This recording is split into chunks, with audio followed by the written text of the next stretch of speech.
Welcome to FMDiSC. It's April meeting. So, on our agenda today, we've got Jonathan Stark, who we haven't heard from in a good long time. Chris will be doing the Tech News Roundup. It should be gets ever more exciting. And then Todd Weller talking about the Data API script step. It's really fun putting these meetings together because I get to have a little bit of say in the things that I really want to know about and people I really want to talk to. And that's definitely true with these two today. Um, let's see. So before we dive in, any questions or anything to bring up first? Oh, yeah, we're also going to have a news announcements in there, of course. Anyone? Anything? Um, Maybe tell everybody to put themselves on mute. I'm not going to do that. You just did. Okay. So Jonathan Stark, you. I should. I'll give you a little bit of an intro, but then I want to hear kind of what you've been up to as well in between writing the 37 books you finished. Um, Whoa. how many? 13, 7, 9? A I don't lot. know. It's a lot. Depends on how Compared you count it. compared to my zero. So you were a pillar of the FileMaker community for a long time, and then um,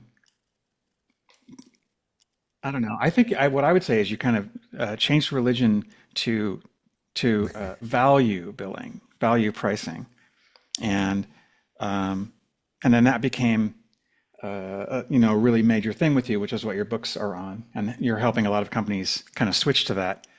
Hmm. Um, and why I'm wanting to talk to you is because it seems so clear, at least to me, right or wrong, that AI has really, really changed how we would value and price work, whether it's as a consultant or whether it's internal work, because of the things that it can do and the speed with which it can do it is so completely changed. And billing hourly for FileMaker work versus billing hourly for AI coding, it doesn't make sense to me. And so I think it's if there's a time to revisit it, now is that time. Before we dive into the topic, is there give us a little background on what you've been up to? Oh man. Quick. I'll try to keep it short. I was at Moyer Group, and that was when I got my religion about hourly billing being nuts, and through no fault of Chris's, of course, but it was just like chasing people for hours and like how we were building FileMaker systems to track hours and get invoices going and all that stuff. And but I almost every interview I do, the story comes up that um, that was I got promoted and was doing one-on-ones, so I suddenly knew what everybody was making, and I was like, "Geez, this seems like we're making the most money off the most junior developer." And so I was like, "Huh, that seems really weird." And so then I started talking. I started looking for some solution because I didn't know what an alternative might be. And I came across a book called Value-Based Fees by Alan Weiss, and I was like, "Oh, this is a solution. I don't know if it's the best one or the only one, but it is a solution." And so I read that book. I went through his mentoring thing, and in 2006, and was off to the races from there. So uh, Wow, what 20 happened years? next? Yeah, can you believe it? So and then it was a FileMaker user group meeting in Boston.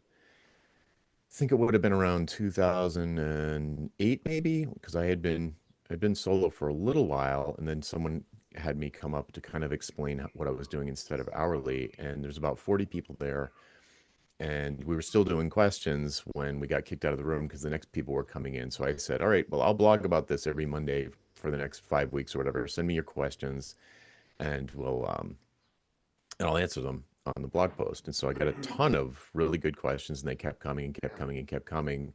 And so I ended up writing a whole bunch of blog posts about it. And then eventually, I guess maybe 5 or 6 years later, I had kept blogging, and I turned all of that into the first book, Hourly Billing is Nuts, which is sort of a manifesto against hourly billing. So yeah, it was all FileMaker all the way down. By that time I was doing for work, I had switched into web development and then mobile web, um, and I was still doing some of that. And then in 2009, I wrote an iPhone book, building iPhone apps with HTML, CSS, and JavaScript for O'Reilly, and that was timed perfectly, Hmm. and it got translated into a bunch of languages, and that was like a inflection point for my consulting. I basically didn't do any development after that. I was just advising people about mobile strategy, and that lasted till about 20. I think I still had clients in 2015, 2016, but in 2016, I went all in on the pricing stuff, and published a book, started a daily newsletter. 3,556 days later, I'm still doing the daily newsletter. Wow, Yeah, so that's a lot of yeah, I mean, entries. there's a lot to Yeah. drill in here, but that's kind of the speed run through the last Yeah. 20 years. I'm kind of surprised. Um, it's not a simple topic, clearly. I mean, there's a lot of stuff you can continue need to be thinking about, and I want to get into that. So we'll have you revisit each of those newsletter day, each day. Okay. Go ahead and start. Um, Well, so here's the funny thing. I've always wanted to like categorize them because there's too much to read. So how does somebody find what they're looking for? Search is insufficient. And one of the very first things I did with Codex, or like an AI that could operate on local files, was I had it create like a natural language search interface with tagging and topics and like learning streams. And it's great when you have a giant pile of data. It's amazing at finding patterns and mapping it out. It's like a librarian. yeah, for sure. You used FileMaker for that. Yeah, sure did. I know you didn't, but it actually would have been a perfect tool for it. Um, so let's see. I want to. So we have a request from Heidi for you to tell the Starbucks card story, which we'll get to. But I also want to hear Okay. about like other things we can kind of go. So I know you have podcasts you do. You're a guest on a lot of podcasts. Um, Hmm. do you Yeah. still do podcasts pretty regularly? Yeah, I'm a little, my podcast is a little bit irregular right now. Maybe every couple of weeks or so, probably on average, I haven't put out a new interview. But I did a show with Rochelle Moulton for a long time called The Business of Authority, which people really liked. That was very stable, weekly, like clockwork, because Rochelle is very like organized, and I'm Mm, not that organized. But that was a good show. It was all about, well, the business of authority. It's like if you're a solo consultant, thought leadery type, you've got some area of expertise, like how do you build a business around that expertise and, you know, yeah, and get super rich. Jeremy's a fan. Oh, fans. Cool. I missed Yeah. that show too. I was thinking about a reunion episode. But yeah, so, and I go on, I guest on podcasts in software, engineering, landscaping, law, lots of different spaces. Any place where a lot of people bill by the hour, the hosts generally find it to be an interesting thought experiment to bring me on and at least understand how something like value pricing or productized services or digital products, like all the different ways that you can package your expertise, um, it's of interest to people outside of the software space as well. Yeah, for sure. Yeah, and I was Adam Aronson was visiting me for the last few days here in Crete, and it was fun. He and I talked. So your name came at me from like three different directions in the Sorry. last month or so. You've been talking with him about his company's switch over, and he and I talked about kind of what that would look like, what changes he would need to make. It was fascinating, and that's he's got like 60 people. He's quite a large company now. Um, Hmm. Yes, he was very anti. We had a conversation. I think he came on Ditching Hourly maybe 5 years ago, hmm. and it was sort of like he was like, no, like I'm not doing it. Doesn't make sense. Too risky, or whatever. I'm putting words in his mouth. You could go back and listen to it. But he emailed me the other day and was like, I think I finally am coming around to your way of seeing things. I don't know if it was because of the massive productivity gains of AI or whatever, but something. And we've got I think we've got a appointment scheduled to do a follow-up interview, so you can keep your ears peeled for that coming out sometime to a podcast player near Yep. you. And then you and I are going to podcast on this topic as well. Yep. Anybody else who wants to podcast with me, you can actually just go to my website and schedule an appointment. Always looking for guests. That includes you, John Howell, because I owe you a call back. I'm sorry about that. Um, let's see. how do I want to get into this? I guess I'll say this. I was very anti uh, value billing. Value. I think it's better called value pricing, isn't it? Than value Pricing, billing. yeah. I mean, Yeah. there, technically you could do value billing, but but nobody does that. Value pricing, the difference between pricing and billing is usually in arrears, like after you've done something, it will send you a bill. And pricing is something you decide up front. This is the price, and they can take it or leave it. Right. And kind of by module, give like a 5 minute overview of how that looks and how it might apply to a FileMaker company before we dive into the land of AI and its change. Yeah. So the main thing is back when I was at the Moyer Group, and even after that, when you had a meeting with a new prospective client, you'd spend a whole time figuring out scope. You'd try and figure out like how many business objects are there? What's the ERD going to look like? How many relationships between these entities? How many portals are going to be on each layout? You got to figure at least a detail view and a list view for every table. And then, how many portals are going to be on there? How fancy is the business logic? You Mhm. just, the whole time you're interviewing them about scope, scope, scope, scope, scope. Because the next step for basically everyone I've ever talked to in the FileMaker space, the next step is you need to put together an estimate of how many hours you think it's going to take. And then you multiply that by your hourly rate and say, we think it's going to be $150,000. And then $150,000 later, you're 90% done and 90% to go. And everybody starts getting angry and pointing Yeah. fingers. And so that's the way I did it. That's the way pretty much everybody does it because I've probably talked to Yeah. thousands of people who do that. Yeah. I don't. Good. But I don't. Was I do it a different way though, and okay. that definitely does not scale. But Okay. my approach is actually when I start working for the client and they're asking for a big thing, I don't do any discovery. I ask them about their problems and which small one we can start on and complete in 2 weeks or something. Hmm. And then, basically start getting the relationship of trust going so that they can see that when we're working with a group of people in the company, um, the that we can actually build something and put it into production. And now the first little tiny bit of the thing is there. We've solved the problem for a 5 person department, and then Hmm. build, build, build. Um, yeah, Kent likes it, but I don't know. I don't know if you guys would agree that that doesn't scale or not. But I don't know that that would work for any other company. We did it that way pretty often at AppWorks, and we had about 100 customers. How Um, would you price it though? so that was hourly. Um, But that, coming to think, that definitely could have been, value price. Like that first thing I said, if I just said, hey, we've got this department, this is the thing, we can do that, it's 10 grand. Hmm. Um, and then kind of do that module by module. But my goal was actually never to quote, because it's impossible to quote how much of something is going to take. Hmm.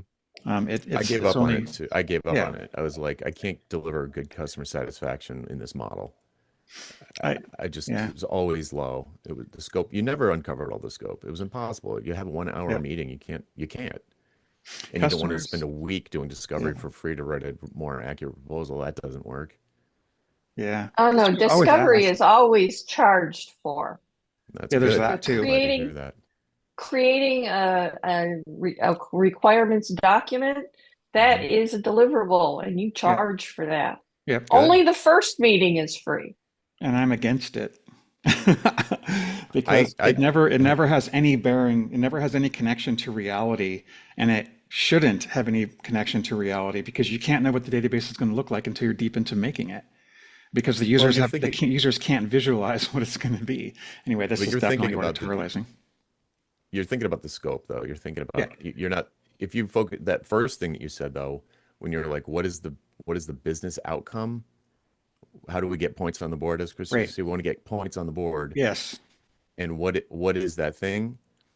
Okay, and how are we going to know when it's done? Well, because then we won't, we'd be getting invoices out on time instead of 3 weeks late. Okay, how much money are you losing by sending out invoices 3 weeks late?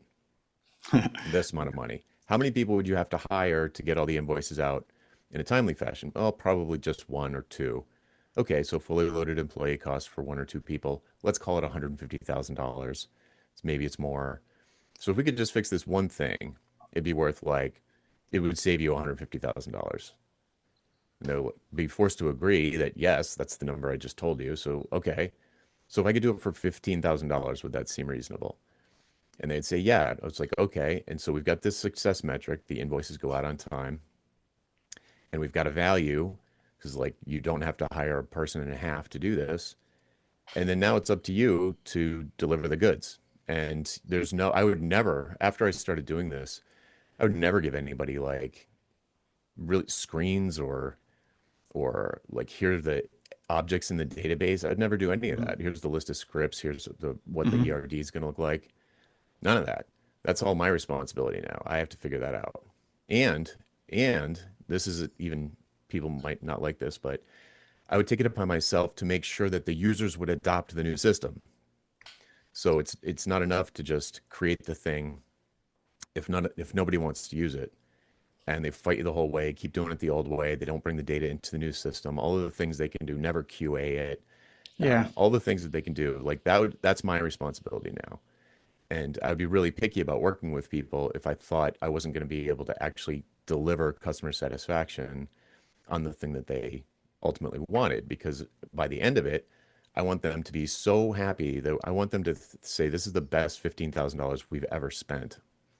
So I would really take ownership over the customer satisfaction, and the details of like what's in the database is irrelevant. That's an implementation detail. So to dive fully into the present, that exact same situation, if you said $15,000, you could go away and vibe code it and, and do all the testing in a day. Um, Maybe yeah, or a very, very short amount of time. fast. Yeah. Yeah, definitely much faster than was ever possible to do before. Um, um, and A, how can you price that?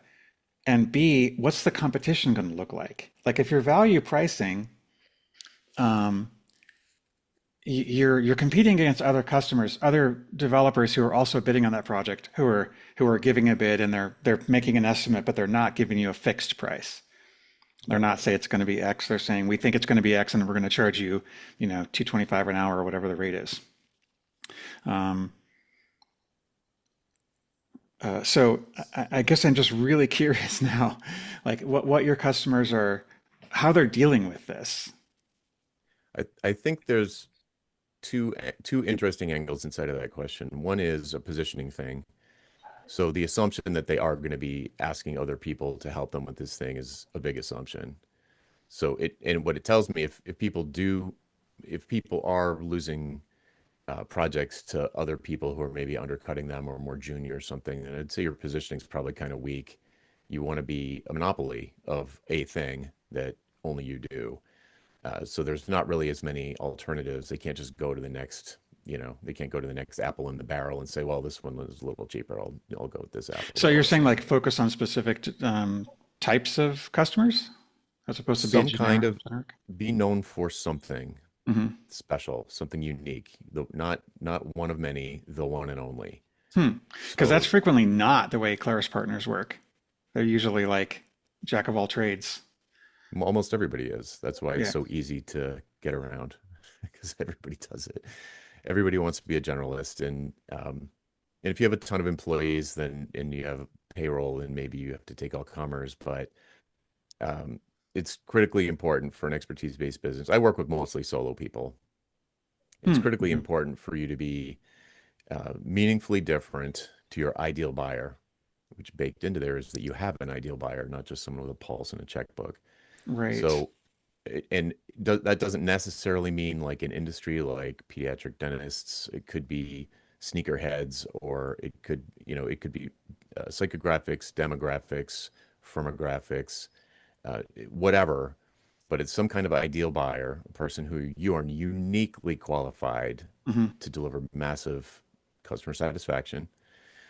And Yeah. if you're Domain known knowledge. as that, if you're the one and only for that, and they've been listening to your podcast for 5 years, they're not bidding it out to other people. You're the only one they're considering hiring. Yeah, so that's So, th- that's so really th- putting a huge amount of value in that bucket then. That's like it seems like that's a big part of the equation is actually building it before you even meet the customer. Was that fair to say?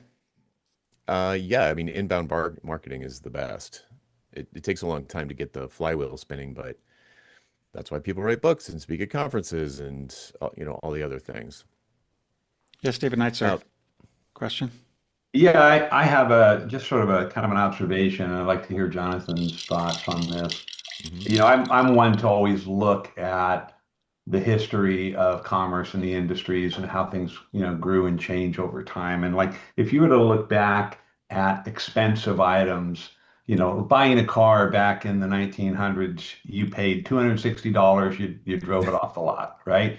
Around Yeah. the 1920s, oh, you can finance it now. So this is sort of a different approach to acquiring an expensive item, right? Skip forward in the last, 10, 12 years, we've got sort of the whole, Uber, Airbnb. I can do a portion of a buy of something. I can rent something like a Turo, where you can rent a car that somebody else owns. Stitch Fix, where I can pay an ongoing thing for my clothing. So we've got these models right now where people are doing things differently than before. We're paying for portions of usage of things that are typically expensive to purchase, right? Right. Yeah. So that's a business model that we're seeing permeate through a lot of industry over the last couple of years. So when you talk about value pricing, Mhm. what are some other industries where you sit there and say, this is very similar to this industry or this industry? I'm trying to look for parallels because I always look at our business. It's a service-based business, right? Attorneys, CPAs, um, bookkeepers, things of that nature, professional services. Do you Mhm. see what you promote in the software development industry? Do you see that being mirrored in other industries successfully? Fixed pricing. Yeah. Oh yeah. Value-based pricing, right? Well, If that's just I'm one. getting my house remodeled, I'm getting a contractor, he's giving me a price, and it's not about what the value of the house appreciates to or what the benefit to me is. It's based on labor, manpower, materials, things of that nature. So where do you see other industries successfully use this kind of model is, I guess, what my point is. So value pricing, if you value price a project, it produces a fixed price. It's a way to calculate a fixed price. There are other ways to calculate a fixed price, and I don't care what one of them you do as long as you're giving fixed prices and you and the client are both happy at the end of the engagement. So where are other, I mean, almost everything is fixed price in the world. Like almost everything you buy is a Every fixed price. product, certainly. Yeah. I mean, yeah, I mean, just think of the last 10 things you bought. Did you find out the price after you used it or before you? Almost everything. You pay even Tokens. things with What about AI tokens? usage model. That's very Yeah. interesting. Yeah, Yeah. usage is Anyway. more like a utility. Yeah. So you basically always know. And when don't you know? You don't know in the contractor model where the contractor's like, oh, I don't know what's going to happen. The price of two by fours could go way up. And so Hey. you're asking the buyer, the homeowner, to agree to something which will probably be the most expensive purchase of their entire lives on well, we think it'll be this much. It's not a great feeling if you're the buyer. It's not the kind of it's a bad experience. For So, what but it's the worth, question is, we're building a house and the contractor guaranteed a price, and there have not mhm, been any changes. that's well, you're now the first example Uh, I've heard of that. and that's Well, in, second, I yeah, They're did the not in the same. US though. we haven't moved in yet either. So, Yeah, I guess what I'm talking about, I always like, guess what? You go to the grocery store, you price shop. You talk with four different attorneys, you hear their billing rates. If I'm talking with a mm, CPA who says, I'm going to save you $50,000 a year on your taxes, and therefore, in terms of framing that as the CPA and going, hey, I'm going to save this client $50,000 a year, and therefore their price for my services is going to be X. So all I'm trying to do is say, is there a bigger pool? Is this just software development, or are there other successful industries that employ pricing that's not standard between clients that Yes, varies? And I'd like to, yes. what are some examples that you see? Well, I have a student named Geraldine Carter who does what I do, but for CPAs. So she has almost 100 people in CPAs in a community. They're all, I think, all solo owners of CPA firms. Some of them have employees, and her most successful students, and there's maybe 10 or 15 in her VIP level, are highly specialized and give fixed prices. So how the price is calculated is invisible from the outside. You don't necessarily know how someone calculated a price for like a productized service that they sell, like monthly access to our account, like bookkeeping or whatever, fractional CFO type of engagements.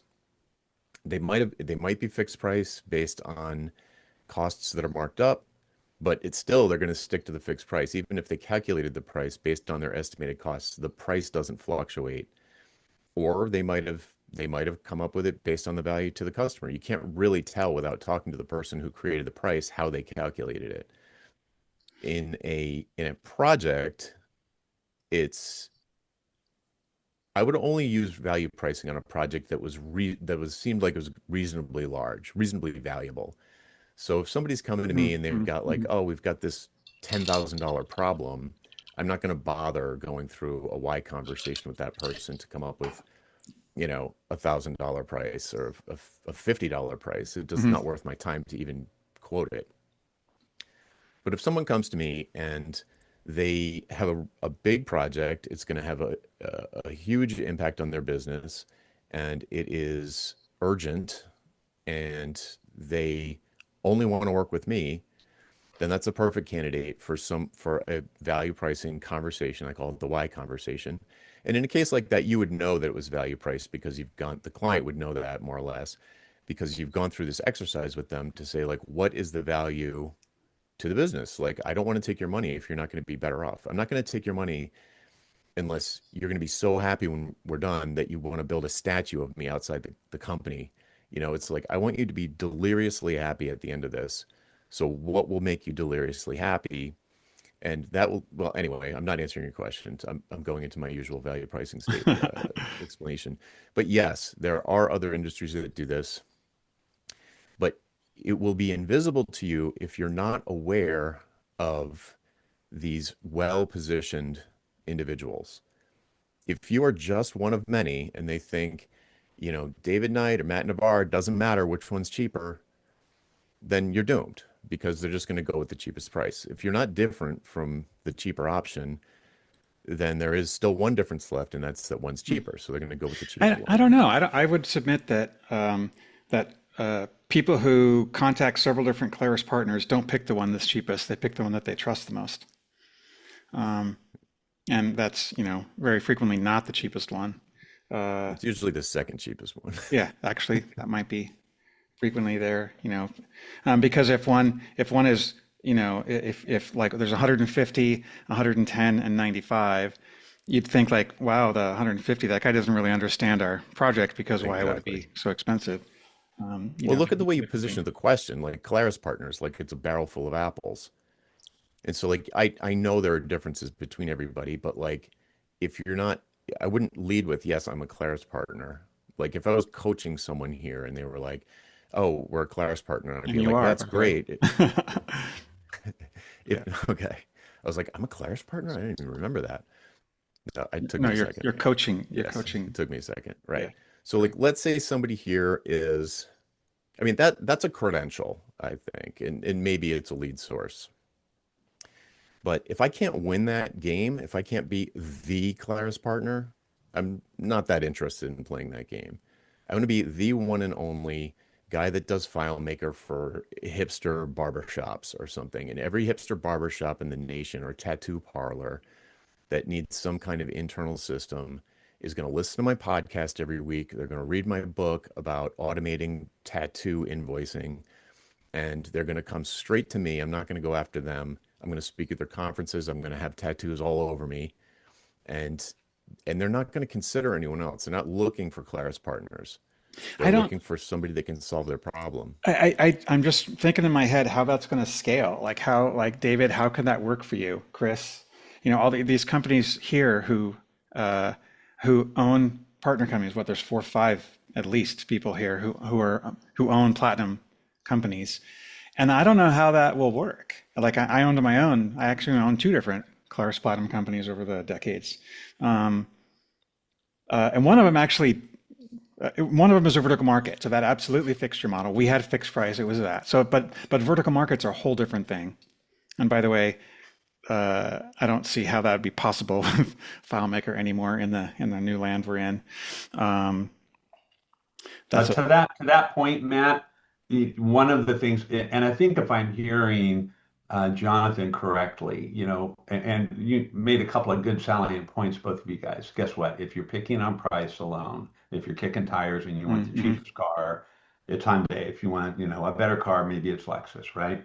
So you have to, the customer has to decide, or you have to sell to what your goal is, your advantage. Hey, we're a mm-hmm, premium shop. We're going to give you, hand holding, and it's going to be smooth, and mm-hmm, whatever those intangibles are, you have to sell those. So I think, Jonathan, I think when you're saying once you land that client, once you turn that sales process into they're in our camp, I think your point about value pricing is tangible. I think if people are starting to include, hey, what's the price going to be as I evaluate, which is the number one thing most people buy anything based on is how's the price? Not the clients that we want, but that's how a lot of people in the world look at who's the cheapest or the second cheapest vendor, right? In a lot of the things that they do.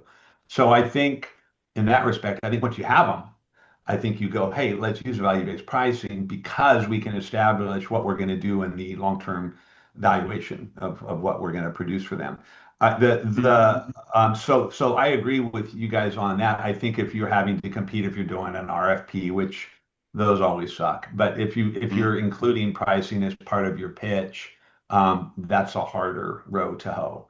And then the other thing, which I think I've talked with Jonathan about this a couple times over the years, I think if you're a solo developer, it's very easy to do a value-based pricing. I think when you have a team of people and you Yeah, try to risk. apply consistency across customers of mine that talk to each other and go, hey, yeah, ACD did that really cool scheduling module. Oh yeah, how much did yours cost? Well, ours was 35,000. Mine was only 15. I got to be careful about that in some circles, right? So I've got to be able to defend that and to scale it up with the team of people requires a lot of effort to be consistent across your clients and your team and your deliverables, I think. It's way easier for a soloist, no doubt. Yeah, yeah. And I mean, for a lot of reasons, probably like the overhead is low, the risk is low. Um, the incentive model that would make sense with employees, because I haven't done this with employees. I've worked with people who have, but the the real issue with employees is like the typical incentive model is different. So like the problem with hourly billing is that it's two different the financial incentives are misaligned between the buyer and the seller. For the buyer, it's better if you finish fast, and for the seller, it's better if you finish slow. mhm. And financial incentives are powerful. So if you have a bunch of employees who you're paying salary to or hourly, now you've got the incentive model, the mismatches between you and your employees. So if you wanted to make that financial incentive model aligned, then you would not try and maximize their utilization. You would measure them based on their customer satisfaction numbers. And as soon as their customer is satisfied, they have the rest of the week off. So it's a very unusual, like this is all pure theory, but for me, but I've interviewed people who do this. And in fact, I don't think he's here, so I'm not going to out him, but I know of people in the FileMaker community who have done this, where it's like they value price a project and they say to their long-term contractors and employees, eh, I'll give you $5,000 for a scheduling module. Here's what it needs to look like. Take it or leave it. Mm. And they say, yeah, I can do that, no problem. So now they're getting paid based on an output or an outcome, and so is their boss, the seller. But that would be a massive change for most people because they've got all these internal systems that are oriented around hours, oriented around utilization, speed, all these sort of factory management model types of things. So that's to me, it's not that it wouldn't work with employees. The problem is that there's already a culture and incentive models in place and systems in place that would all need to change. So I talked to one lawyer who had a big firm that switched over. And the way they did it was they took one practice area and he grabbed a couple of sort of strategic thinkers who hated hourly billing from inside this firm of maybe it was 50 people. Might have even been bigger, but it was a fair number of people. And he picked out like 4 or 5, and in this one practice area, they switched. And so that was so low risk for him. He wasn't risking the whole firm. He wasn't going to have to try and convince everybody. He had partners that weren't convinced. So he's like, all right, let me just take this one contract law or whatever it was. Mm-hmm. And they carved that out. And it took like, even with them, it took them like 2 years to prove the model to a point where it was persuasive to the other partners. And they started doing like other practice areas after that. God, I But would you have to change. love Yeah. that. And attorneys, because I mean, that is the worst. You know, I've seen friends go through divorce recently, and when one party is stupid, it's $100,000 in lawyer fees. It's just, you know, you're buying 2 attorneys nice cars, or cars anyway. Um, Hey, so Jonathan. yeah, go question, and I'm going to dive right into AI. Yeah, quick question. In that scenario that you just described where you say, to a developer, pay you $5,000 for a scheduling module, right? I think was what you Yeah. said.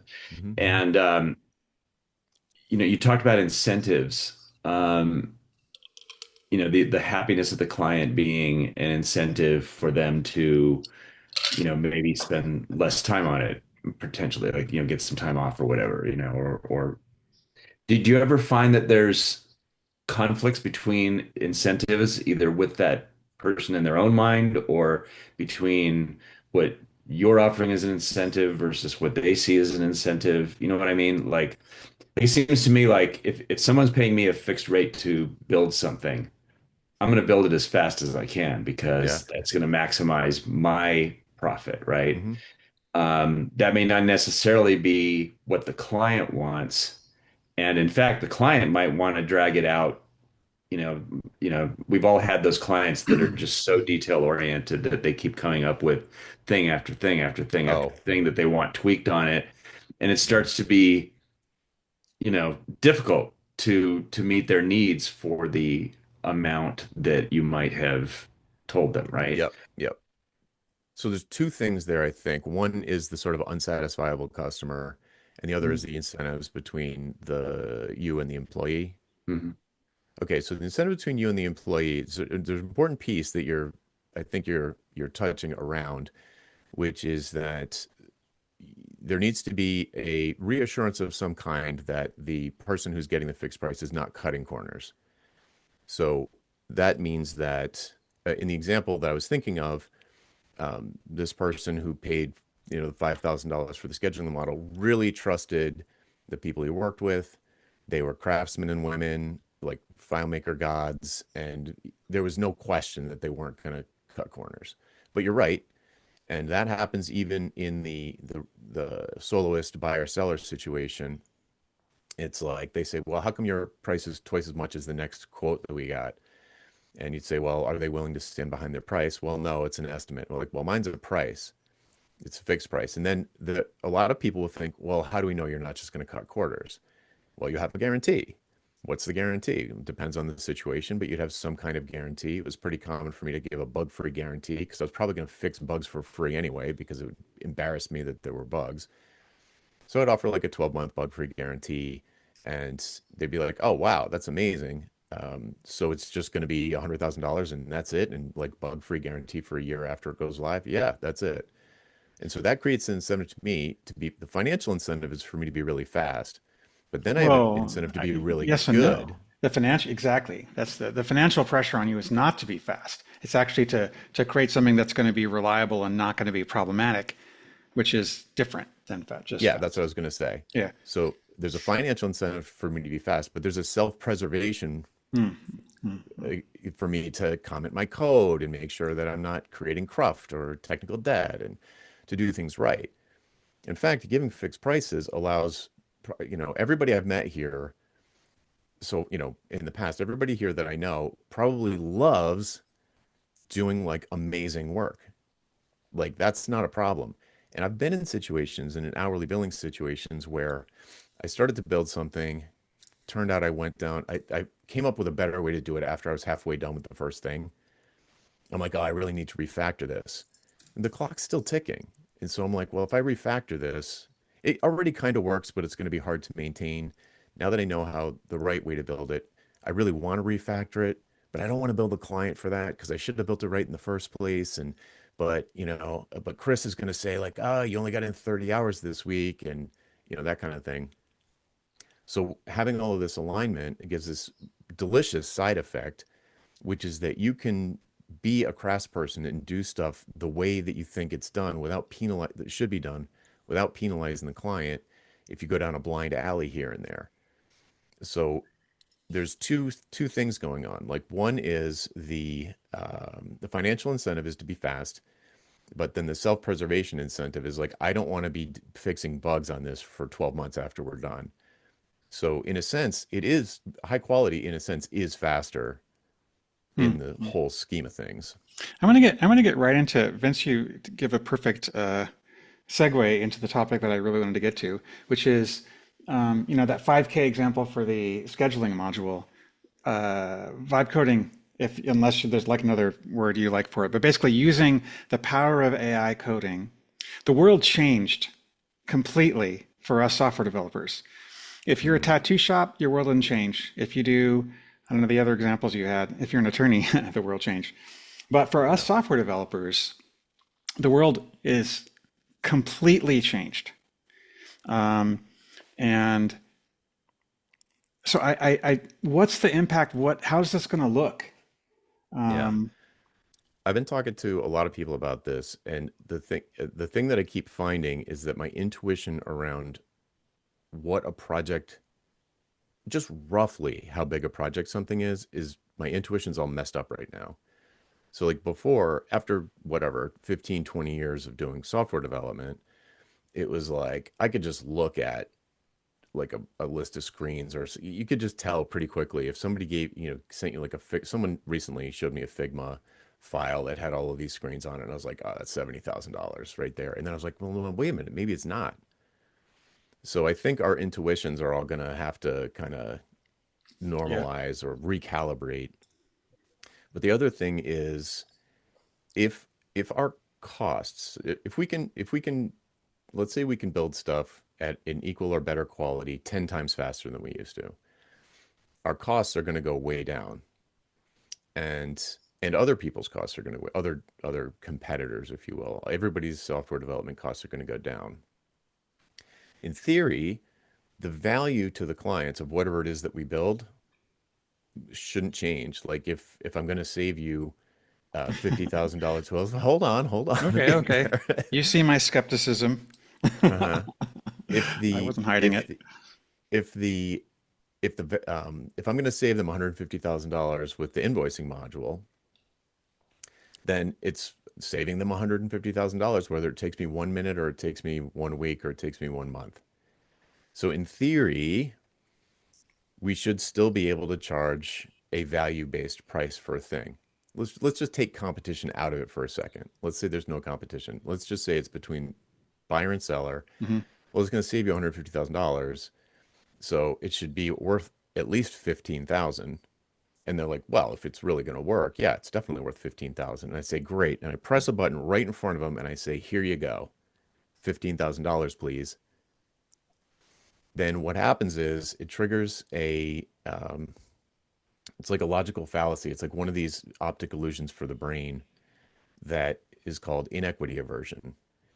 And inequity aversion happens when someone feels like they're getting the raw end of a deal, even if it's still a good deal objectively. So here's a quick story about that. When I was maybe 20, I worked in a warehouse and I was making $6 an hour. And my manager pulled me into I'd been there maybe a year. Manager pulls me in to the office and says, listen, good news. I went to bat for you. I know you've been asking for a raise. You've been here for a while. You do good work in the warehouse. I got you a 25 cent an hour raise. And I told her to kiss my ass. Keep the 25 cents. I can't, that's an insult. That's inequity aversion, because it's more money. Why don't you want more money? Is because I was feeling underpaid in the first place. I felt like I was probably wrong, but the owner, the boss, was getting a better deal. He was getting me too cheap. And so when they made this, oh, it's like this, you know, basically an insult. I said, keep the money. It's not rational at all. So I think AI is going to cause this, where if I can deliver, even if I can deliver $150,000 worth of value, if it feels like the seller is getting all the profit and the buyer is not getting enough Well, yeah, but profit. I mean, this is not the world, though. See, the seller also knows that this app can be done by vibe coding, or I don't know. I should use a better term. That term rubs me the wrong way. I think it probably rubs a lot of other people Yeah, off. some people are saying agentic software Uh, engineering, and yeah, there's there not you a go. good word for it. Yeah. Um, yeah, let's call it agentic engineering. I like that. Enzo, you've had your hand up. I want to definitely hear what you have to say. Go I, ahead. I appreciate it. Nice to see you, Jonathan. It's been a Yeah, long time. Vince, what's up? Yeah. So I had a friend, and maybe many of you will remember his name, Jeff Coffey. He was in the FileMaker space for quite a while, Waves in Motion, and then he went on to write a book, and then he went on to Six Fried Rice, and then left that, etc. Anyway, at one point, he was working for a client that was out of it was a kind of an institution that built you know. Memberships for all these members and everything. And it was just him and Jesse and maybe one other person. There were three people. And he was telling me the story that, one day this guy calls him up that he's working with him. They have a relationship, and he says, "Hey, I really need this thing done, uh, by next month or whatever. Uh, what do you need to get it to happen?"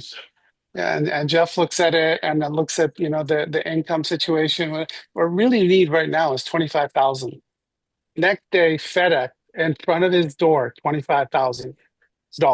No questions asked, because the trust was there to establish, like, I know you can do this. You are the expert. I trust you. I'm giving you what you need to get it done. Mm-hmm. And I don't know. To me, this is the whole transparency that we need to surface when it comes to this whole AI world. Yes, things are different and we can vibe code this, but I'm being transparent with you. I have the knowledge. I know how to do this. I can pull it together. The trust is the ultimate, term that gets, I don't know, quantified maybe as a monetary value. But anyway, I just Yeah. wanted to convey that story. And I don't know if you want to dovetail on that story or have other stories similar. Yeah, what you're getting at is positioning, because what does positioning do? It causes people to trust you before they've even met you. So you could call it brand, you could call it just strategic marketing, but if you're well known as the one and only person who can solve this particular problem for this particular client in this particular time frame at a high level of quality, like you're the one they trust for this thing, That's a really narrow then price thing. is no object. I How many totally get clients that, do but you I'm not need? sure that anybody on this call is going to be able to convert their business to that easily. No, it's not easy, or everyone would do it. Yeah, I guess that's true. Uh, um, It's hard, but it's worth a ton of I was money. going to say, I'm gonna I share. have A, actually, go ahead. Matt, Yeah, I'm yeah. just going to say that I've had that happen in one instance where it was a very specific problem, and it was a client who had a major, major crisis. And I spent, this is years ago when I was living in Canada, and I spent the day on the phone to them. And eventually the CEO just said, like, we need you here in person. And they literally sent me a Learjet to pick me up in Ottawa and fly me to their headquarters in the States. And actually, that airplane flight probably cost more than I charged them. But it was like really literally, in some cases, yeah, you will. Yeah, But money is no it's object. rare. Yeah. I mean, that's the exception. I'm Oh, going to very much. share an app that I built, and I think some of you, I think I know you've built apps like this. This is what, I don't know, excited me and terrified me as a FileMaker developer. So there's this website. Everybody go open it if you want to. lineara.eu. Linear A is an ancient language. When I first moved to Crete, I discovered it because it hadn't been solved. So it's not deciphered. It's the oldest written language in all of Europe. There's older written languages in Egypt, of course. And I'm like, wow, I wonder how much progress I can make with this. So I spent a very large amount of money on tokens and AI, and then before I figured out other ways to do it. But still, like lots of AI resources and a couple of weeks of my time, not full time, building this site. 1% of the project is the website, and the other 99 is bringing in all of the documents and verifying it scientifically. Terminology, data audit. So like creating this audit of exactly what it found, why it found it, looking at all the specific sites and all the places they exist in the world. Like if you go to the map, these are the places in Crete where it was discovered. Right here, close to where I lived, is the oldest writing ever found in Europe. Like, you know, I used to walk my dogs over there. And they found these markings on a gravesite, right? So this just fascinated me. So I found a couple of other websites that look at different angles of it.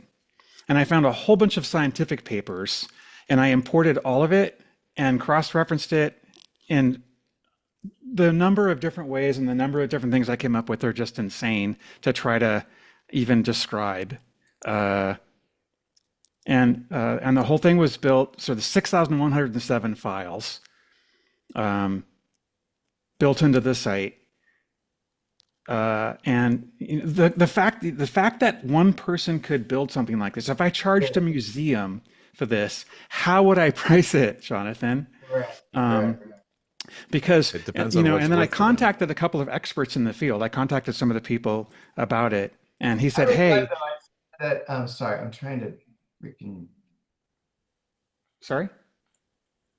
I think you couldn't find the mute button, I think. Oh, okay. So I contacted some people, and one of the guy said, "Oh yeah, I like the site, but one of the changes you need to make before I really review it is I need you to put a notification at the bottom of every page where it came, you know, citing the resource of it."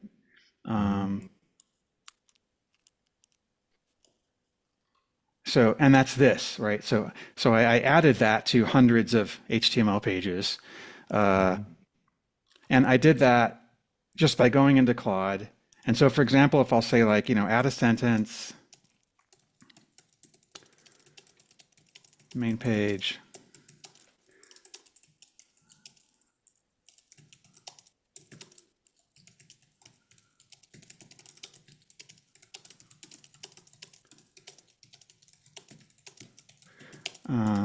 Got to start using the mic there, buddy. yeah, whatever. Yeah, you're probably right. So, I just give it a simple prompt like that. It's going to take a little bit of time. And so I think about this like as a FileMaker developer, right? Like, if you ask me to make a change like this, depending upon what it is, it would be fairly easy to do. The other things that I've got working on here is I've got a verifier. So it's not just Claude. I also have my OpenClaw instance with terminal acting as a verifier. So I had the two of them sharing files with each other, and one bot was checking on the other one. It's not even possible to do with FileMaker. You know, it's like, hey, I'm going to write a FileMaker database and have, you know, this one check on the other one. I had 3 different terminal windows open, assigning tasks, checking on tasks, all this stuff back and forth. It was the most insane fun I've had in so long.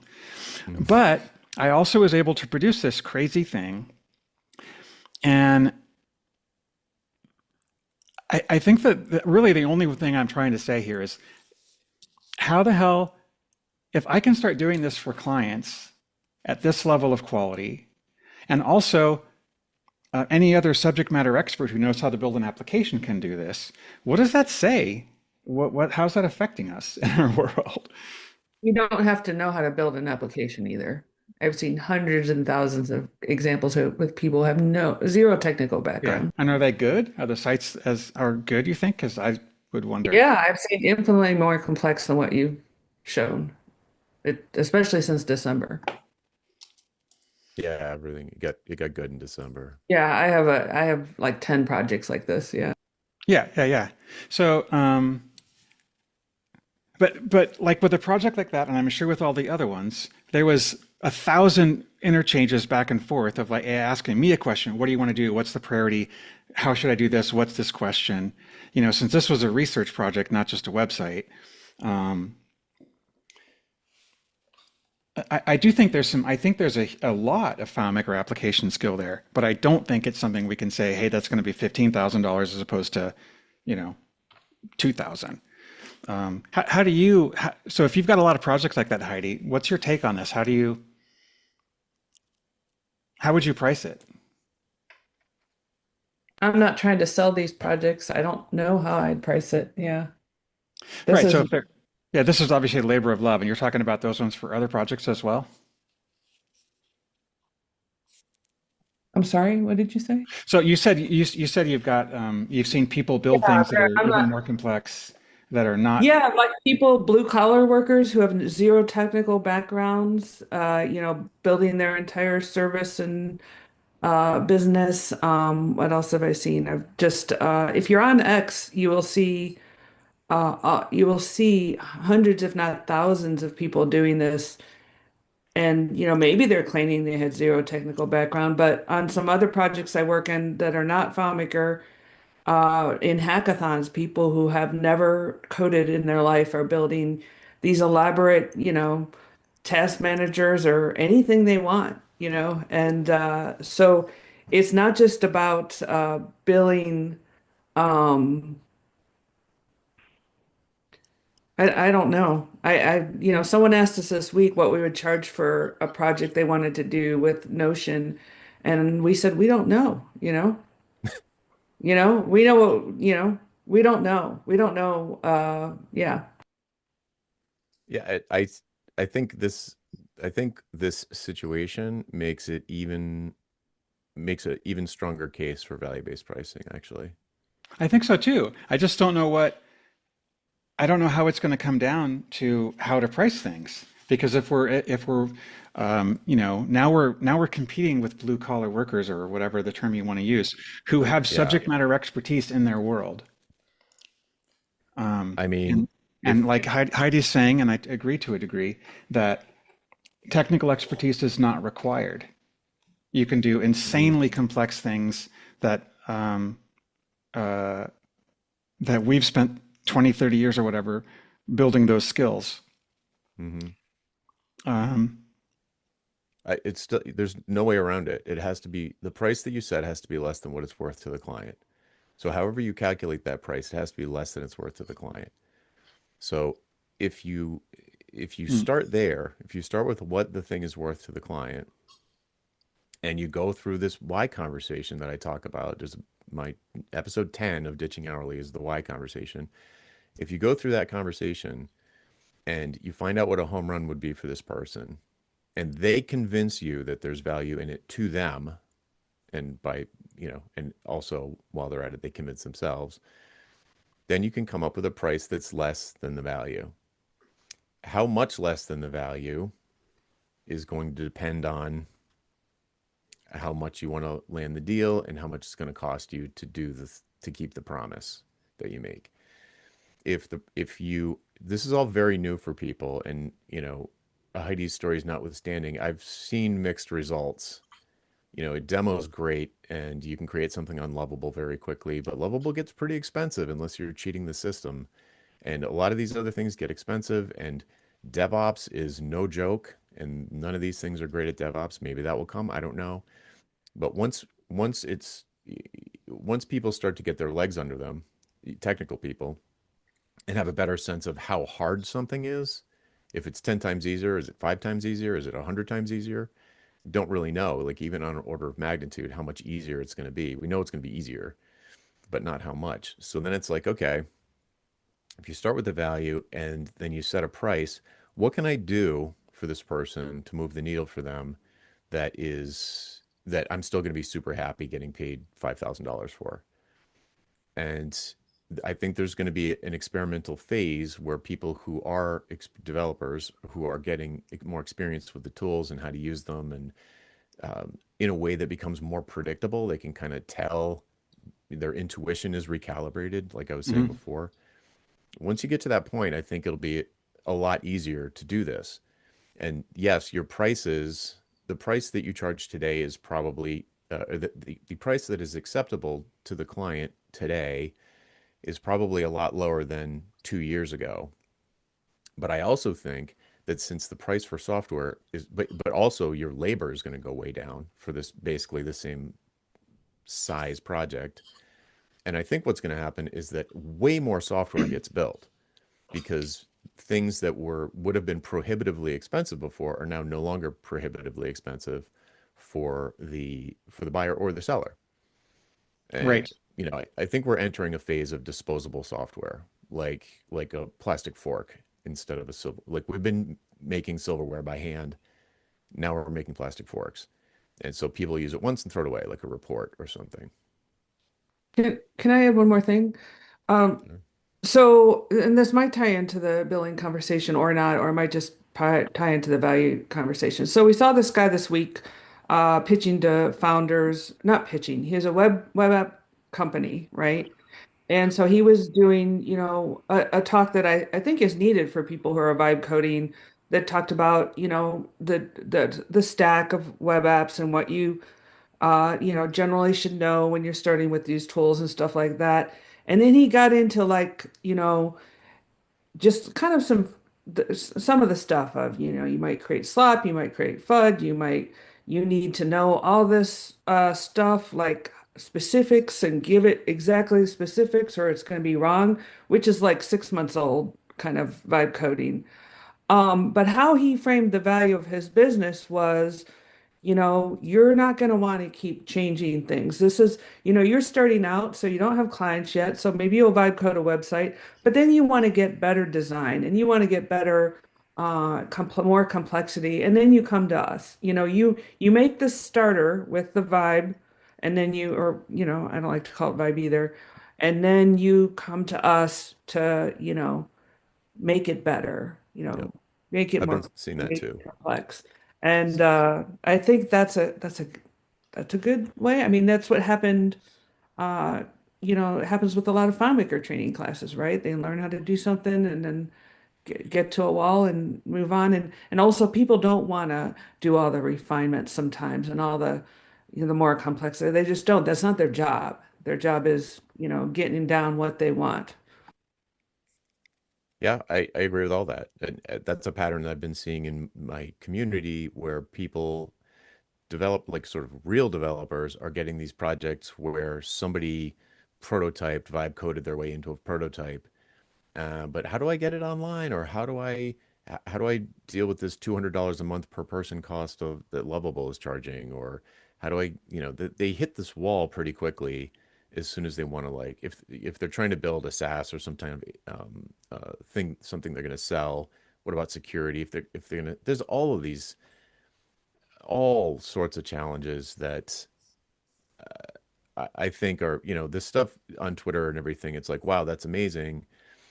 Um, but how many of them are really going to turn into like MRR? Not that many, I don't think. So somebody who really wants to have well, it's exactly what you said. Like, if they're a subject matter expert, like automotive mechanics, do they really want to like turn into a founder of like a startup? I mean, maybe they do, but maybe they don't. So they're going to need to hire somebody to sort of scale it up, make it production ready. But who knows? This maybe in 6 weeks there'll be some announcement that Lovable's free and it scales to billions. And Yeah. We're going to wrap this segment. Are you going to stick around for breakout rooms coming up in a little bit? yeah, I can hang out for about a half hour. Yeah. Her name is Sarah. Okay, cool. So let's see. Any last question or thought before we go into Chris's tech roundup? We have a question from Javier.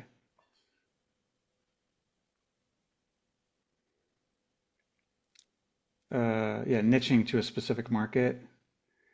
Is Oh, FileMaker sufficiently narrow? Yeah, I oh, mean, that's kind of is a interesting. niche, isn't it? Right? It's a platform specialization is my terminology Mm, for it. mm-hmm. So platform specialization, I don't want to spend 15 minutes talking about this. So platform specialization is one way to specialize. And the nice part about it is that, especially if you're early to the platform, is that you can benefit from all the marketing that the platform itself is doing. And so you end up with things like partner programs and, referral programs and even like affiliate programs and things like that. What always happens is that eventually a whole bunch of people rush to the platform, and then all of a sudden it's a big barrel of apples, and the favorite who's the favorite one, and it gets there's like a time period where it's amazing, and then there's a time period where it flattens way out or maybe even goes down. So that's a platform specialization.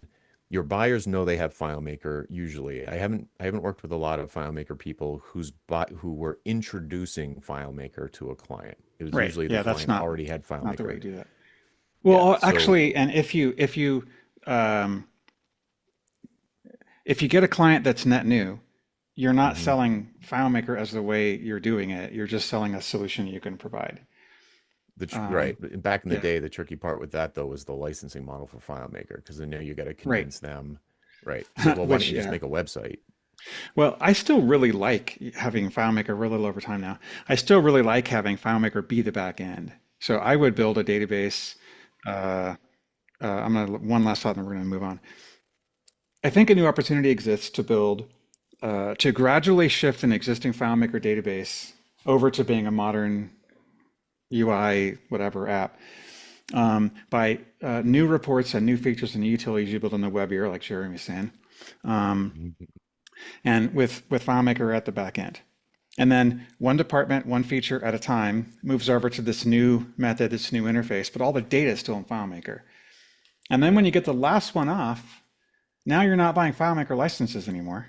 Your web Yeah. application is what it is. And if you want to change the back end, you can. Rick, don't just cover your ears. um, uh, I did this for like 2 years but I guess when what I the like about MySQL became a data source. I still for me FileMaker is just so comfortable. It's like it feels like a physical thing, and it's not a plastic fork. Um, so it's going to be there for all this time. Okay, let's move on to the Tech News Roundup. We've got Chris Moyer. Um, I actually left an extra 15 minutes in the schedule today, so we'll have a little chance to go late on this one. So what do you got, Chris?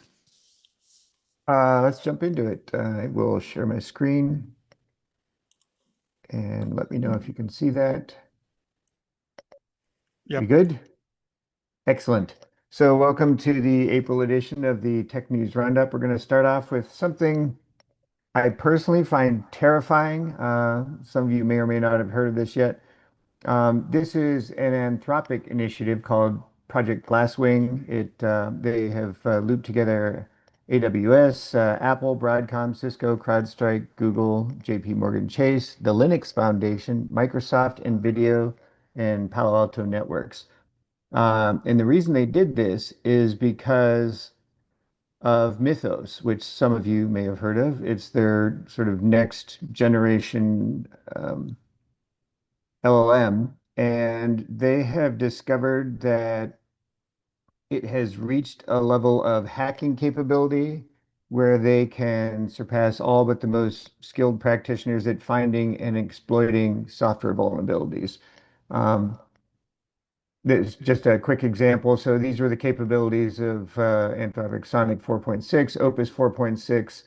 Um, they pointed this at Firefox and very low percentages here where they could actually make a dent on it. Mythos is, probably 100 times more capable at hacking stuff.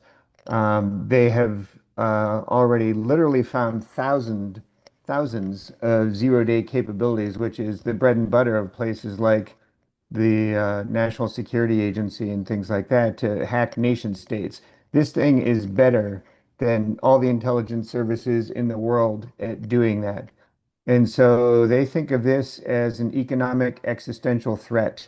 And they want to give everybody a running start, Microsoft, Apple, the Linux Foundation, all these operating systems, maintainers of critical software, a chance to run, basically red team their software with Mythos to find all these vulnerabilities.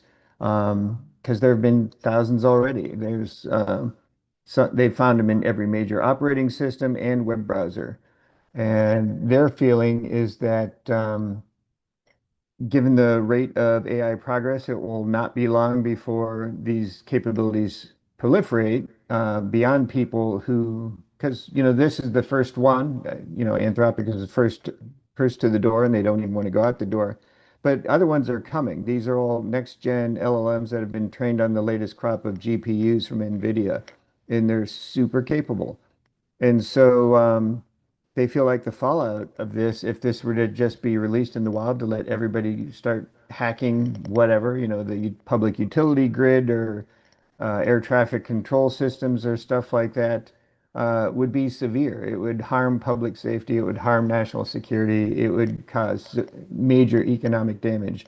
And so this is their attempt to the extent that they can, get ahead of this to put the capabilities to work for defense first. They want to get a running start on the defense side of it before um, nation states or hacking criminal organizations or what have you use it for less than savory purposes. So Anthropic is committing $100 million in usage credits for Mythos preview across all these efforts, as well as $4 million in direct donations to open source security organizations.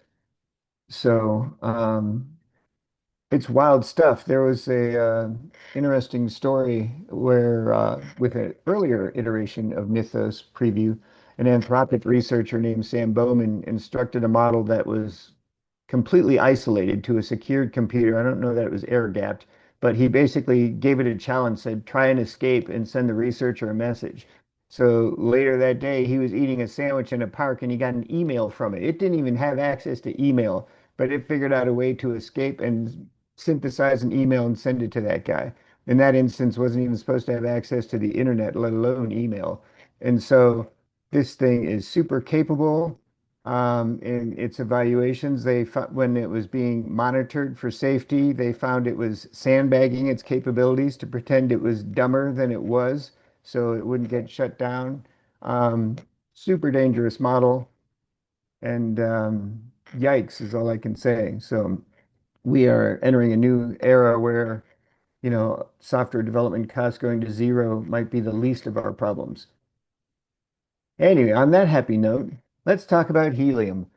Um, I didn't know this until recently, but helium plays a critical role in semiconductor manufacturing.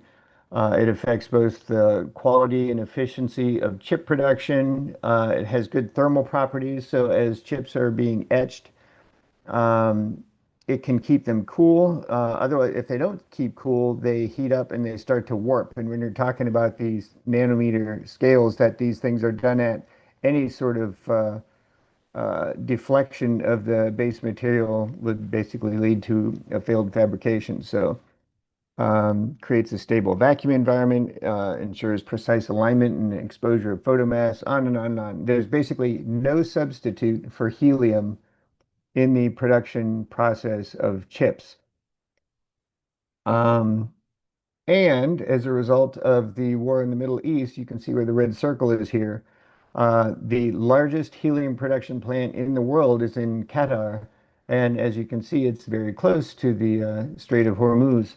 And it got hit by missiles from Iran. And for give you an idea of the scale of this place, it's a massive container facility. This is an entire city, um, uh, technology city. The name is Ras Laffan in Industrial City in Qatar. And so this was struck by missiles. It knocked about 17% of their LNG, and LNG and helium are sort of made together. One's a byproduct of the process. Knocked about 17% of the world's supply offline. Um, and Qatar produces a third of the helium supplies, and they ship them in these containers that essentially have a shelf life. Their helium is very good at finding leaks, and so a container can hold helium for about 45 days, at which point the helium escapes. And so you have these ships with helium containers on them stuck in the strait because they can't get through without getting shelled. Um, and so as a result of this, there has been a lot of capacity that's gone offline. So if you thought the RAM shortage was bad before, it's going to get worse.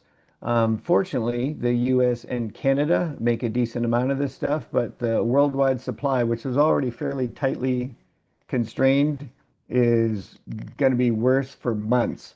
And so I guess one takeaway from this situation is that if you had any notion of buying technology, maybe another server, maybe an Apple TV, maybe whatever, anytime this year, you should probably buy it now because prices are going to go up for, any sort of silicon, RAM chips, CPUs, GPUs, etc. It's going to be bad. And then here's another fun one.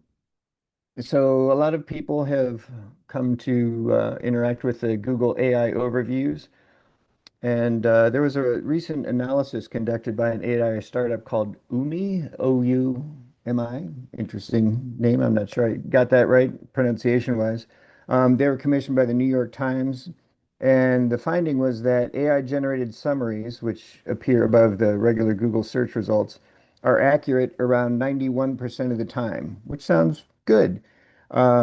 Except for the fact that Google processes 5 trillion search queries every year, which is tens of millions of wrong answers that the AI overviews are providing every hour or hundreds of thousands every minute.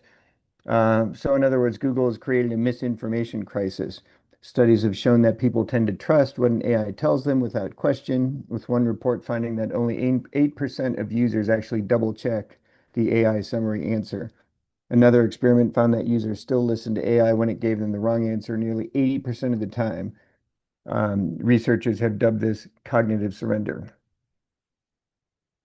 Let's move on to some happier news. John Deere has been very tight-fisted with their intellectual property over the years. All their technology for running their gear is basically on onboard computers. They have not allowed farmers to do right to repair. So if someone's trying to get a harvest in and they have an equipment failure, they had to get a certified John Deere specialist to come in and get the thing running again. They couldn't repair it and just get on with the work. And so they got sued, and they looked like they were losing, so they ended up settling. So it's 99 million, includes an agreement by Deere to provide the digital tools required for the maintenance, diagnosis, and repair of tractors, combines, other machinery for 10 years. And that part is considered crucial since farmers previously resorted to hacking their own equipment software just to get it up and running again. John Deere signed an MOU, Memorandum of Understanding, in 2023 that partially addressed these concerns, providing third parties with the technology to diagnose and repair as long as their intellectual property was safeguarded. This is a much stronger and legally binding step forward. And there have been a lot of ripple effects to this. The price of used equipment that was not so bound by these intellectual property restrictions skyrocketed in response to the problems servicing the modern equipment. So the cost of older tractors doubled, and farmers said they were still worth it because the repairs were simpler and downtime was minimized. So $60,000 for a 40-year-old tractor became the norm. I think that's all I got on that. Surveillance tech. This is a interesting one. So there in the Infrastructure Investment and Jobs Act, Section 24-220 of the 2021 Act, the National Highway Traffic Safety Administration must finalize rules forcing all new passenger vehicles to include advanced impaired driving prevention technology. It's a federal mandate, requires surveillance technology that monitors your blink, glance, and head nod. The tech involves infrared cameras mounted on steering columns or the A-pillars of the roof, tracking eye movement, pupil dilation, drowsiness patterns. Unlike the breathalyzer ignition interlocks from DUI convictions, these systems operate passively. No blowing required. Your car will simply watch you and decide whether or not you're fit to drive.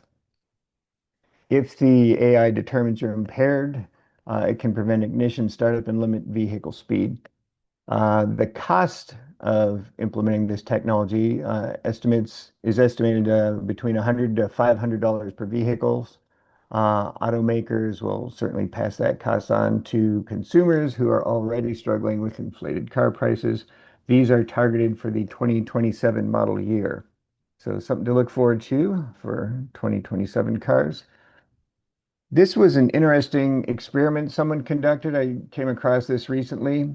A Reddit user basically took their Raspberry Pi and made it look like it was an LLM rig. So he was running Python scripts so that masqueraded as Olama, LM Studio, Langserve, and he was serving up a heretic model, which is how should I put this? Censorship off. So if you wanted to write erotica or porn or something like that, this was the model for you. So people are actually seeking out this model for that purpose. And it was interesting. He ran this experiment for 30 days. And what he was expecting was people trying to do credential theft and install crypto miners. And instead, a huge chunk of the interactive LLM sessions were people trying to free ride on his model to use it for legitimate work. There was a Tunisian firmware engineer who connected, trying to uh, run parallel structured JSON extraction prompts, asking the model to extract memory maps. Someone in the rural U.S. South sent an erotic novel writing system prompt with an 8-rule erotic vulgar mode framework. A Chinese security researcher was scraping CVE write-ups from WeChat blogs and running them through the model to build a structured vulnerability database. Someone in Stockholm tried to run Claude Opus queries for LLM jacking. And as it says in the screenshot here, Shodan found this when he first put it up and had it face the internet. Shodan found it in 3 hours. Shodan is a indexing service to index open IPs to the internet.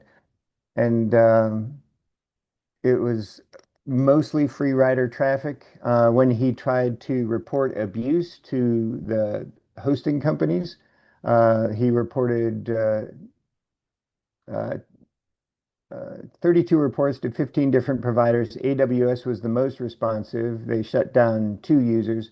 Google Cloud, 5 reports, no response at all. A company called IOMart, 3 reports, no response at all. Everybody else, complete silence. So it was, tough luck for all the places he tried to report these abusive users to.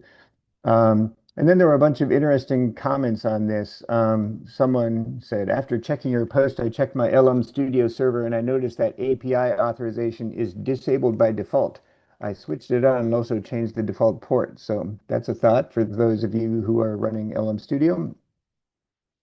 Someone said, I have a web login panel exposed, and as soon as I implemented a fail to ban rule on port scanning, Shodan and Census were not able to index it, and malicious traffic dropped by 95%. That's a good thought. And someone else said, a service listening on only 127.0.0.1, the loopback IP address, can't be reached from external machines by normal network traffic. However, external compromise paths do exist. Local malware or malicious process with access to the machine can connect to 127 and abuse the service. You can take a separate service on a non-loopback interface and forward requests to local hosts if it has functionalities or vulnerabilities that allow that. You can do port forwarding, misconfiguration, firewall rules. There's a whole bunch of different ways to get around this. So This is worth reading if you are running your own OpenClaw, if you use LM Studio and keep it up and running or things like that. So for those of you who are dabbling, give this a look. It's an interesting set of findings. Kindle, the early Kindles, 2012 and early, are being essentially bricked by Amazon. They'll still work. You won't be able to download new content from the Kindle store. Amazon told PC Magazine starting on May 20th, 2026, customers using these older Kindle and Kindle Fire devices released 2012 and earlier will no longer be able to purchase, borrow, download new content. If you deregister or factory reset these devices, you will not be able to re-register or use these devices in any way. They will offer you 20% towards an upgrade if you want to take them up on that.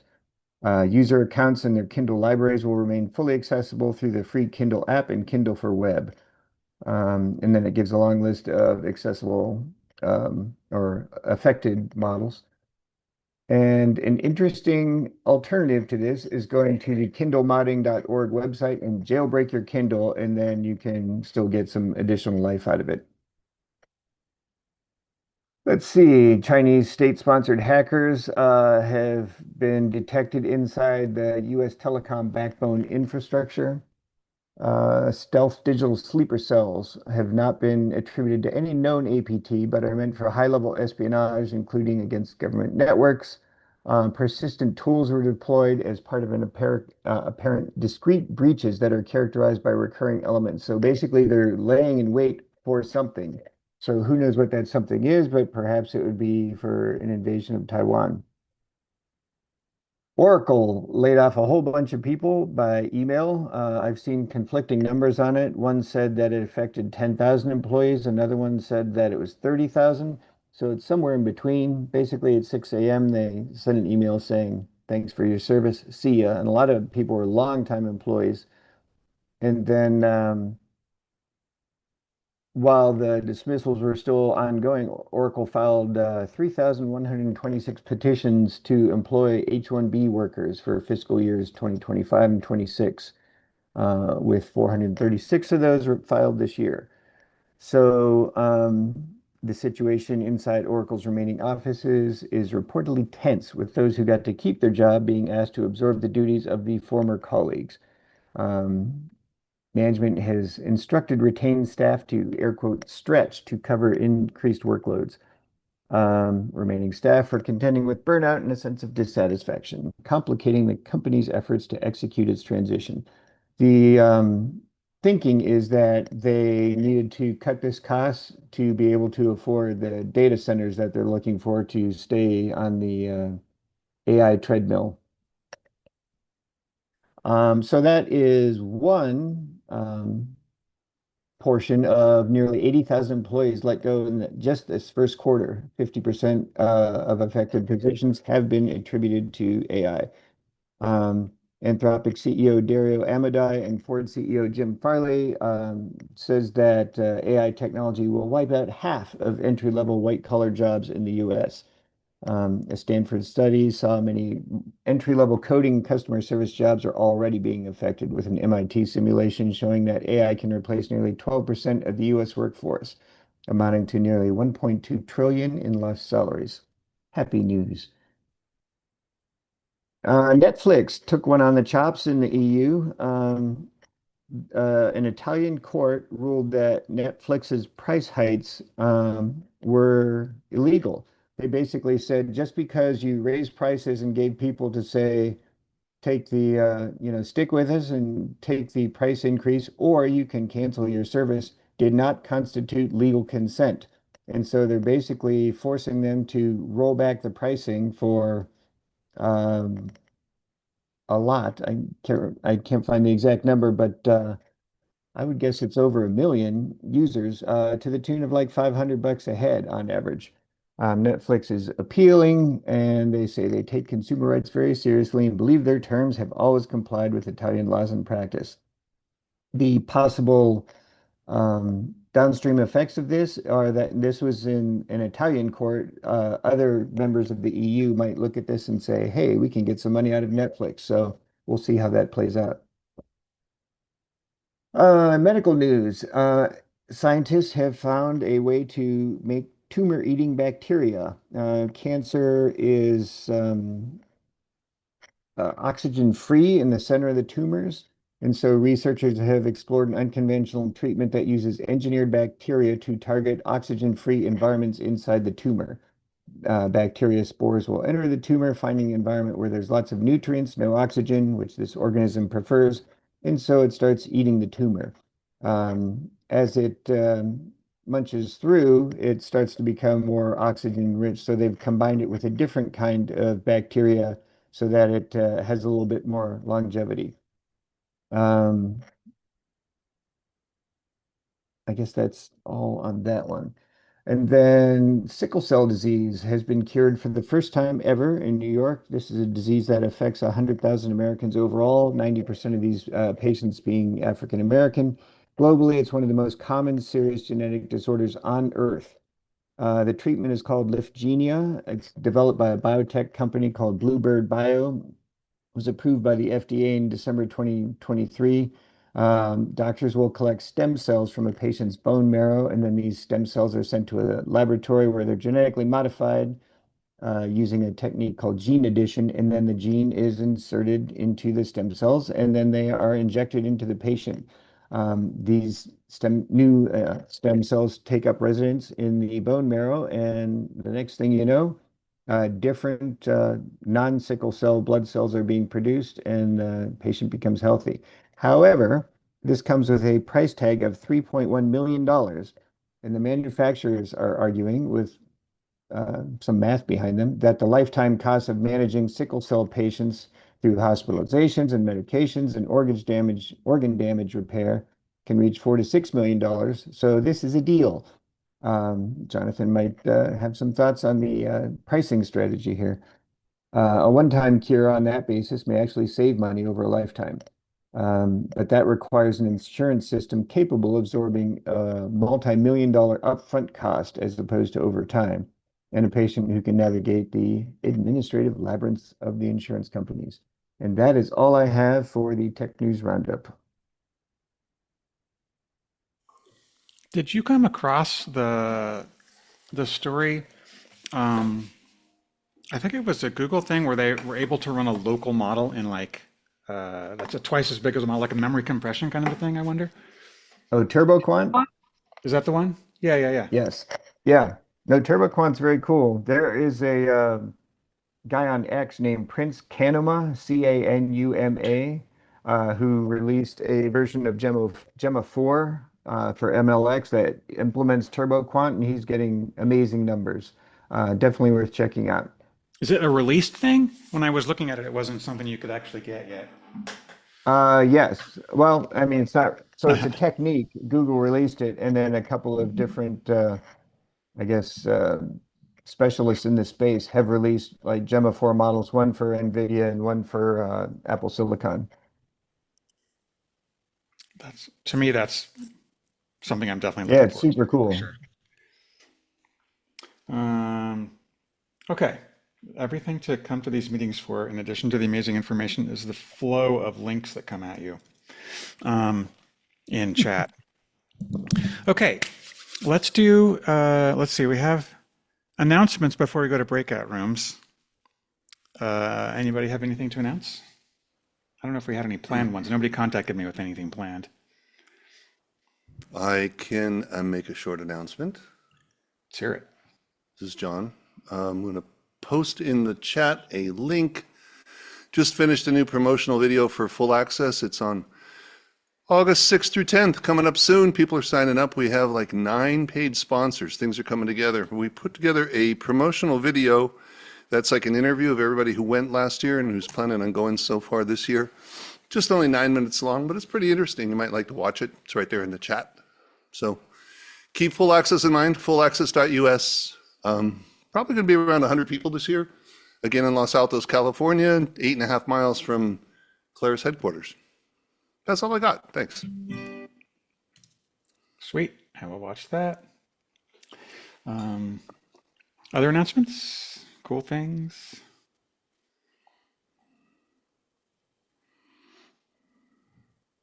Going. All right. Let's do breakout rooms.